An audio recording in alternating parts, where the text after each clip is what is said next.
19일 당 비상 상황에서 권성동 원내대표의 후임으로 원내대표 임기를 시작해서 약 7개월간의 소임을 마치고 퇴임하게 되었습니다.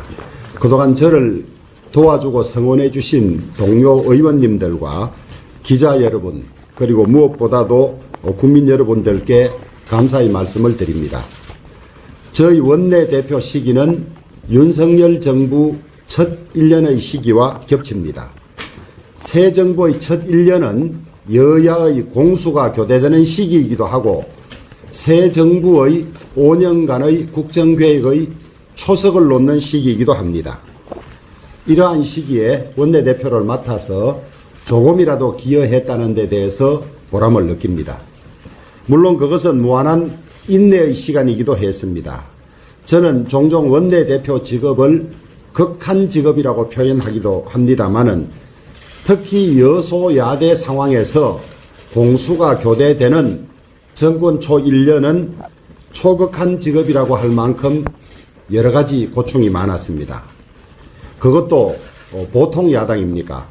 더불어민주당이 압도적인 다수 의석을 무기로 사실상 대선 결과에 불복하면서 이재명 당대표의 사법 리스크를 방어하는 데만 골몰하면서 저의 어려움은 가중되었습니다.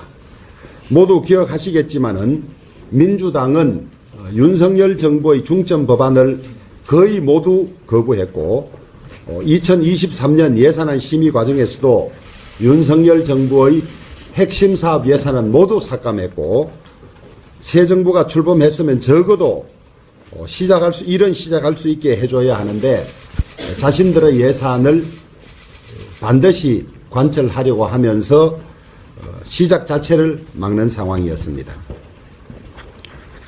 자신들의 패배를 인정하지 않고 이른바 이재명표 예산을 강요했고 노란봉투법, 방송법, 양곡관리법 등 자신들이 여당일 때도 추진하지 않던 법안들을 강하게 밀어붙였습니다. 더 충격적인 것은 위장 탈당을 통한 안건조정위원회의 무력화, 습관적인 본회의 직회부 등 국회 선진화법에서 규정한 절차적 민주주의를 모두 형해화하면서 입법 폭주를 계속했다는 것입니다. 나아가 국무위원에 대한 불신임을 남발하면서 대한민국 민주주의의 성숙도를 급전직하로 후퇴시켰습니다. 모든 국민을 슬픔에 빠지게 했던 이태원 참사는 그렇지 않아도 소모적 진영 대결의 폐해로 얼룩진 우리 의회 정치에 또 다른 긴장을 초래했습니다. 우리 정치권은 희생자의 억울함을 풀고 유족의 아픔을 달래는 한편 재난의 정쟁화를 지향하고 근본적인 재난 방지책을 마련하는 과제를 짊어지게 되었습니다.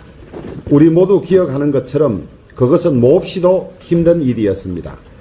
이태원 참사의 완전한 마무리가 되지 못하고 마치는 것이 매우 아쉽고 마음이 무겁습니다. 이러한 다양한 악조건 속에서 저는 민주당의 입법 폭주와도 싸우면서 정치와 협치의 공간을 최대한 넓히려고 노력했습니다.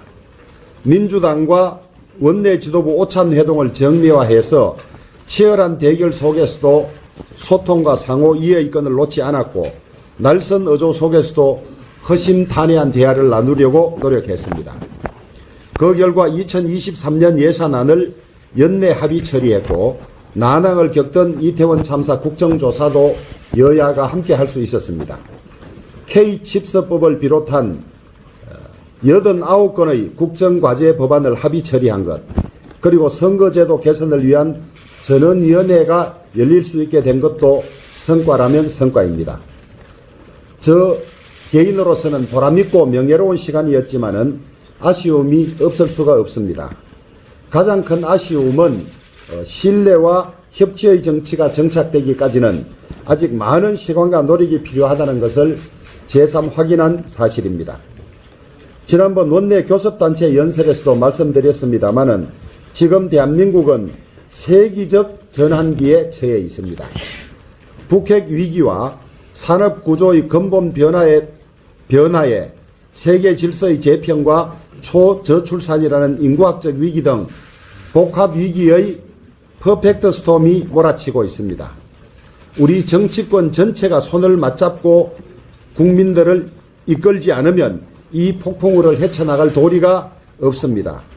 이런 중차대한 시기에 당리당략에 따른 와각지쟁, 달팽이 뿔 위에서의 싸움은 당장 멈추어야 합니다. 하지만 우리는 지난 수십 년에 걸쳐 극단적 진영 정치를 해오고 있고 당장 끝날 기미도 보이지 않습니다.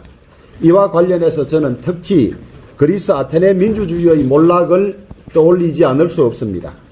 민주주의가 아무런 자기 절제 없이 대중 선동과 숫자의 힘에 의지할 때 폭민정치로 전락하며 아테네는 결국 폭민정치로 멸망하고 말았습니다. 지금 우리 정치권에서 특히 야권에서 횡행하는 극단적 팬덤 정치는 현대판 폭민정치입니다. 우리 정치권이 팬덤 정치의 유혹을 떨치고 민주적 건강성을 회복할 때만 신뢰와 협치의 정치가 가능합니다. 지금이라도 우리 국회가 신뢰와 협치의 정치에 나서야 합니다. 저는 이제 원내대표실을 떠나서 평의원으로 돌아가게 됩니다. 거기에서 다시 신뢰와 협치의 정치 복원을 위해서 최선의 노력을 다하겠습니다. 그동안 도와주셔서 감사드리고 전화 친절하게 자주 받아주지 못해서 죄송합니다. 고맙습니다.